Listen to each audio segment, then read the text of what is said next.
双语音标领航，注音阅读启蒙，叶兴阳有声读物。Ali Pacha by Alexander Dumas. Pair. Chapter 1. The beginning of the 19th century was a time of audacious enterprises and strange vicissitudes of fortune. Whilst Western Europe in turn submitted and struggled against a sub-lieutenant who made himself an emperor, who at his pleasure made kings and destroyed kingdoms, the ancient eastern part of the continent, like mummies which preserve but the semblance of life, was gradually tumbling to pieces, and getting parceled out amongst bold adventurers who skirmished over its ruins. Without mentioning local revolts which produced only short-lived struggles and trifling changes of administration, such as that of Jezer Pasha, who refused to pay tribute because he thought himself impregnable in his citadel of St. Jean d'Acre, or that of Pasevendoglu Pasha, who planted himself on the walls of Wittin as defender of the Janissaries against the institution of the regular militia decreed by Sultan Selim at Istanbul. There were wider-spread rebellions which attacked the constitution of the Turkish Empire and diminished its extent. Amongst them that of Chernigorj, which raised Servia to the position of a free state, of Muhammad Ali, who made his pashalik of Egypt into a kingdom, and finally that of the man whose history we are about to narrate, Ali Tepelini, Pasha of Janina, whose long resistance to the suzerain power preceded and brought about the regeneration of Greece. Ali's own will counted for nothing in this important movement. He foresaw it, but without ever seeking to aid it, and was powerless to arrest it. He was not one of those men who place their lives and services at the disposal of any cause indiscriminately, and his sole aim was to acquire and increase a power of which he was both the guiding influence and the end and object. His nature contained the seeds of every human passion, and he devoted all his long life to their development and gratification. This explains his whole temperament. His actions were merely the natural outcome of his character confronted with circumstances. Few men have understood themselves better or been on better terms with the orbit of their existence, and as the personality of an individual is all the more striking, in proportion as it reflects the manners and ideas of the time and country in which he has lived, so the figure of Ali Pasha stands out, if not one of the most brilliant, at least one of the most singular in contemporary history. From the middle of the 18th century, Turkey had been a prey to the political gangrene of which she is vainly trying to cure herself today, and which, before long, will dismember her in the sight of all Europe. Anarchy and disorder reigned from one end of the empire to the other. The Osmanli race, bred on conquest alone, proved good for nothing when conquest failed. It naturally therefore came to pass when Sobieski, who saved Christianity under the walls of Vienna, as before his time Charles Martel had saved it on the plains of Poitiers, had set bounds to the wave of Mussulman westward invasion, and definitely fixed a limit which it should not pass, that the Osmanli warlike instincts recoiled upon themselves. The haughty descendants of Ortegrol, who considered themselves born to command, seeing victory forsake them, fell back upon tyranny. Vainly did reason expostulate that oppression could not long be exercised by hands which had lost their strength, and that peace imposed new and different labors on those who no longer triumphed in war. They would listen to nothing, and, as fatalistic when condemned to a state of peace as when they marched forth conquering and to conquer, they cowered down in magnificent listlessness, leaving the whole burden of their support on conquered peoples. Like ignorant farmers, who exhaust fertile fields by forcing crops, they rapidly ruin their vast and rich empire by exorbitant exactions. Inexorable conquerors and insatiable masters, with one hand they flogged their slaves, and with the other plundered them. Nothing was superior to their insolence, nothing on a level with their greed. They were never glutted, and never relaxed their extortions. But in proportion as their needs increased on the one hand, so did their resources diminish on the other. Their oppressed subjects soon found that they must escape at any cost from oppressors whom they could neither appease nor satisfy. Each population took the steps best suited to its position and character. Some chose inertia, others violence. The inhabitants of the plains, powerless and shelterless, bent like reeds before the storm and evaded the shock against which they were unable to stand. The mountaineers planted themselves like rocks in a torrent and dammed its course with all their might. On both sides arose a determined resistance, different in method, similar in result. In the case of the peasants, labor came to a standstill. In that of the hill folk, open war broke out.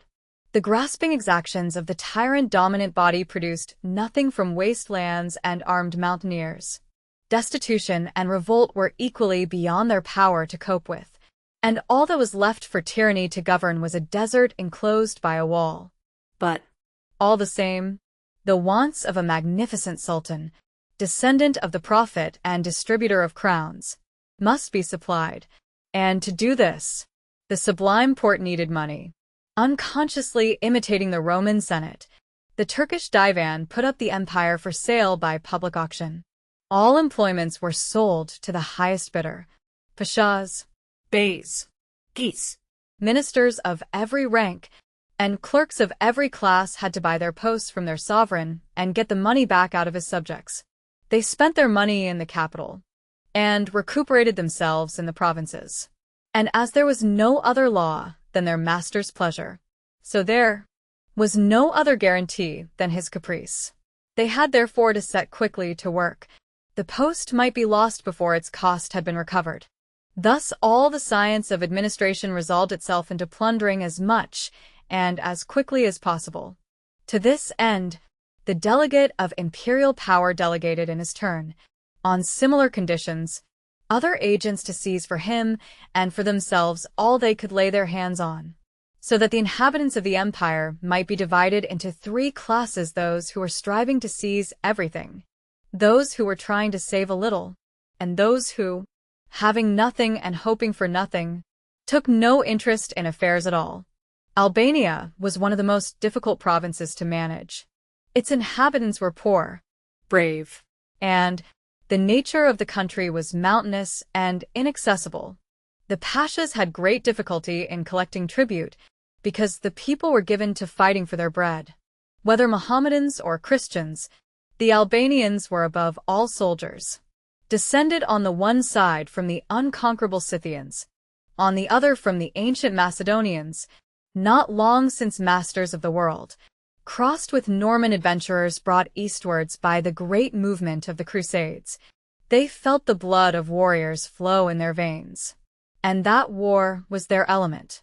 Sometimes at feud with one another, canton against canton, village against village, often even house against house, sometimes rebelling against the government their sanjaks, sometimes in league with these against the Sultan. They never rested from combat except in an armed peace.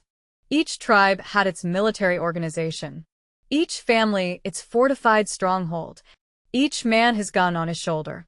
When they had nothing better to do, they tilled their fields, or mowed their neighbors, carrying off, it should be noted, the crop, or pastured their flocks, watching the opportunity to trespass over pasture limits. This was the normal and regular life of the population of Epirus, Thesprotia, Thessaly, and Upper Albania. Lower Albania, less strong, was also less active and bold, and there, as in many other parts of Turkey, the dalesman was often the prey of the mountaineer. It was in the mountain districts where were preserved the recollections of Skanderbeg, and where the manners of ancient Laconia prevailed. The deeds of the brave soldier were sung on the lyre, and the skillful robber quoted as an example to the children by the father of the family. Village feasts were held on the booty taken from strangers, and the favorite dish was always a stolen sheep. Every man was esteemed in proportion to his skill and courage, and a man's chances of making a good match were greatly enhanced when he acquired the reputation of being an agile mountaineer and a good bandit. The Albanians proudly called this anarchy liberty, and religiously guarded a state of disorder bequeathed by their ancestors, which always assured the first place to the most valiant. It was amidst men and manners such as these that Ali Tepolini was born. He boasted that he belonged to the conquering race. and that he descended from an ancient Anatolian family which had crossed into Albania with the troops of Bajazet Yildirim. But it is made certain by the learned researches of M. de Poucaville that he sprang from a native stock, and not an Asiatic one, as he pretended. His ancestors were Christian Skipetars, who became Mussulmans after the Turkish invasion, and his ancestry certainly cannot be traced farther back than the end of the 16th century. Mauctor Tepelini, his grandfather, perished in the Turkish expedition against Corfu. In 1716, Marshal Schulenburg, who defended the island, having repulsed the enemy with loss, took Mauctor prisoner on Mount San Salvador, where he was in charge of a signaling party, and with a barbarity worthy of his adversaries, hung him without trial. It must be admitted that the memory of this murder must have had the effect of rendering Ali badly disposed towards Christians. Mauctor left 3 sons, 2 of whom, Salik and Muhammad, were born of the same mother, a lawful wife, but the mother of the youngest, Veli, was a slave. His origin was no legal bar to his succeeding like his brothers. The family was one of the richest in the town of Tepelin, whose name it bore. It enjoyed an income of 6,000 piastres, equal to 20,000 francs. This was a large fortune in a poor country, where all commodities were cheap. But the Tepelini family, holding the rank of beys, had to maintain a state like that of the great financiers of feudal Europe. They had to keep a large stud of horses, with a great retinue of servants and men-at-arms, and consequently to incur heavy expenses. Thus they constantly found their revenue inadequate. The most natural means of raising it which occurred to them was to diminish the number of those who shared it. Therefore the 2 elder brothers, sons of the wife, combined against Veli, the son of the slave, and drove him out of the house. The latter, forced to leave home, bore his fate like a brave man, and determined to levy exactions on others to compensate him for the losses incurred through his brothers. He became a freebooter, patrolling highroads and lanes, with his gun on his shoulder and his yataghan in his belt, attacking, holding for ransom, or plundering all whom he encountered. After some years of this profitable business, he found himself a wealthy man and chief of a warlike band. Judging that the moment for vengeance had arrived, he marched for Tepelin, which he reached unsuspected, crossed the river Vojutsa, the ancient Aoyus, penetrated the streets unresisted, and presented himself before the paternal house, in which his brothers, forewarned, had barricaded themselves. He at once besieged them, soon forced the gates, and pursued them to a tent, in which they took a final refuge. He surrounded this tent, waited till they were inside it, and then set fire to the 4 corners. "See," said he to those around him, "they cannot accuse me of vindictive reprisals. My brothers drove me out of doors, and I retaliate by keeping them at home forever." In a few moments he was his father's sole heir and master of Tepelin. Arrived at the summit of his ambition, he gave up freebooting, and established himself in the town, of which he became chief ago. He had already a son by a slave, who soon presented him with another son, and afterwards with a daughter, so that he had no reason to fear dying without an heir. But finding himself rich enough to maintain more wives and bring up many children, he desired to increase his credit by allying himself to some great family of the country. He therefore solicited and obtained the hand of Kamko, daughter of a bey of Kanitsa. This marriage attached him by the ties of relationship to the principal families of the province, among others to Cord Pasha, vizier of Sarat, who was descended from the illustrious race of Skanderbeg. After a few years, Veli had by his new wife a son named Ali, the subject of this history, and a daughter named Chinitsa. In spite of his intentions to reform, Veli could not entirely give up his old habits. Although his fortune placed him altogether above small gains and losses, he continued to amuse himself by raiding from time to time sheep, goats, and other perquisites, probably to keep his hand in. This innocent exercise of his taste was not to the fancy of his neighbors, and brawls and fights recommenced in fine style. Fortune did not always favor him, and the old mountaineer lost in the town part of what he had made on the hills. Vexation soured his temper and injured his health. Notwithstanding the injunctions of Mahomet, he sought consolation in wine, which soon closed his career. He died in 1754. Chapter 2. Ali thus, at 13 years of age, was free to indulge in the impetuosity of his character. From his early youth, he had manifested a mettle and activity rare in young Turks, haughty by nature and self-restrained by education. Scarcely out of the nursery, he spent his time in climbing mountains, wandering through forests, scaling precipices, rolling in snow, inhaling the wind, defying the tempests, breathing out his nervous energy through every pore.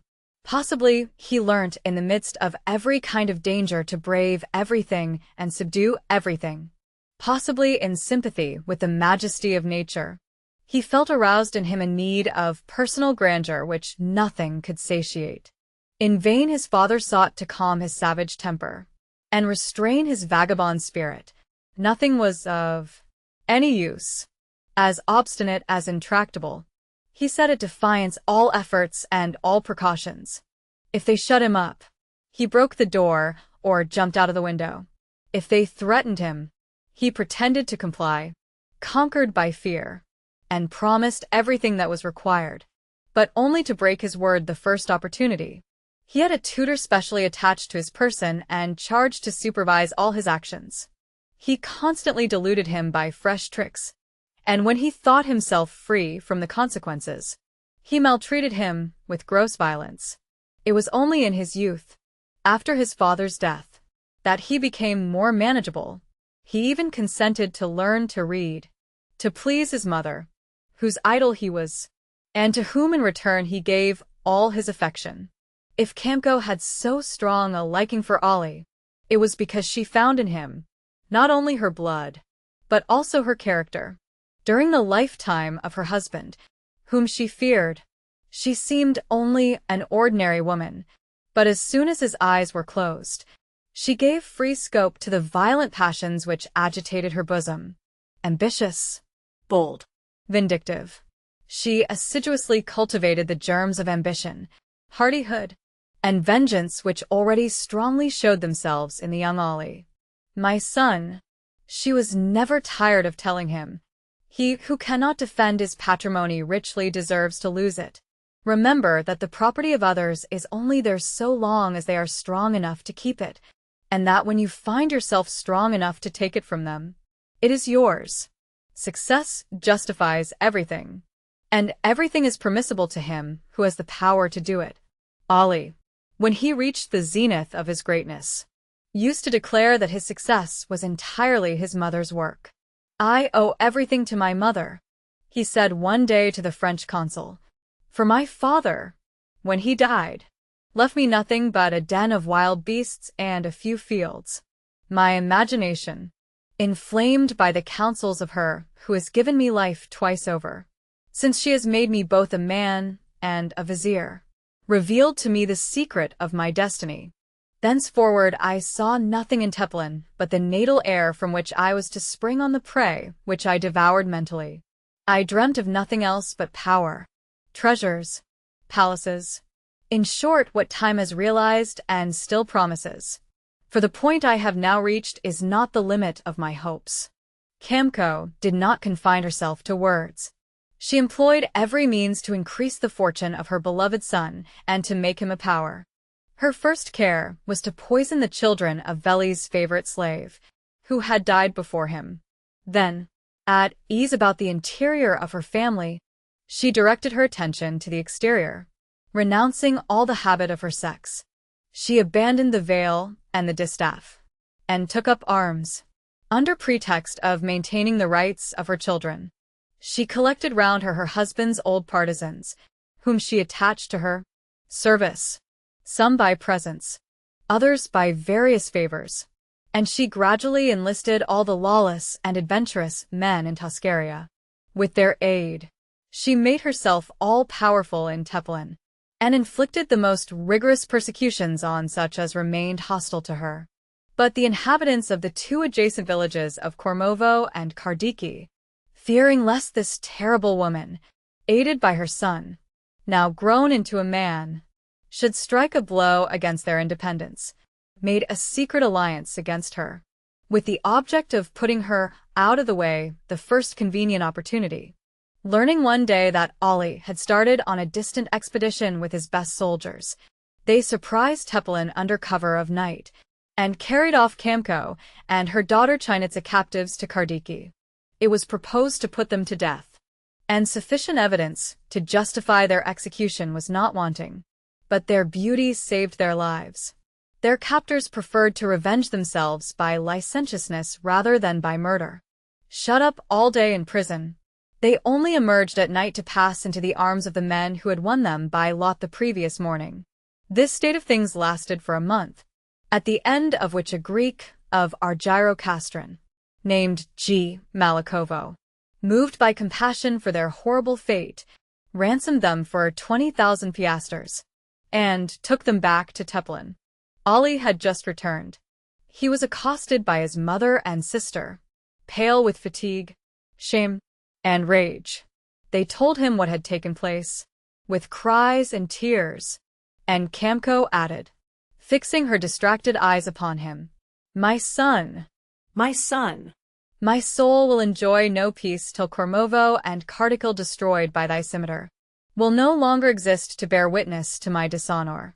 Ali, in whom this sight and this story had aroused sanguinary passions, promised a vengeance proportioned to the outrage, and worked with all his might to place himself in a position to keep his word. A worthy son of his father, he had commenced life in the fashion of the heroes of ancient Greece, stealing sheep and goats, and from the age of 14 years he had acquired an equal reputation to that earned by the son of Jupiter and Maia. When he grew to manhood, he extended his operations. At the time of which we are speaking, he had long practiced open pillage. His plundering expeditions added to his mother's savings, who since her return from Kardiki had altogether withdrawn from public life, and devoted herself to household duties, enabled him to collect a considerable force for an expedition against Kormovo, one of the two towns he had sworn to destroy. He marched against it at the head of his banditti, but found himself vigorously opposed, lost part of his force, and was obliged to save himself and the rest by flight. He did not stop till he reached Tepelin, where he had a warm reception from Kamko, whose thirst for vengeance had been disappointed by his defeat. go, Said she, "Go, coward, go spin with the women in the harem. The distaff is a better weapon for you than the scimitar."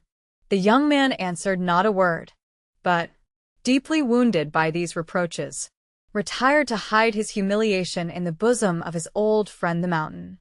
The popular legend, always thirsting for the marvelous in the adventures of heroes, has it that he found in the ruins of a church a treasure which enabled him to reconstitute his party.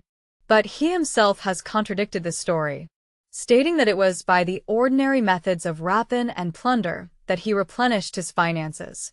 He selected from his old band of brigands 30 palikars, and entered, as their bulabachi, or leader of the group, into the service of the Pasha of Negropont. But he soon tired of the methodical life he was obliged to lead, and passed into Thessaly, where, following the example of his father Veli, he employed his time in brigandage on the highways. Thence he raided the Pindus chain of mountains, plundered a great number of villages, and returned to Tepelin, richer and consequently more esteemed than ever. He employed his fortune and influence in collecting a formidable guerrilla force, and resumed his plundering operations. Kurd Pasha soon found himself compelled, by the universal outcry of the province, to take active measures against this young brigand. He sent against him a division of troops,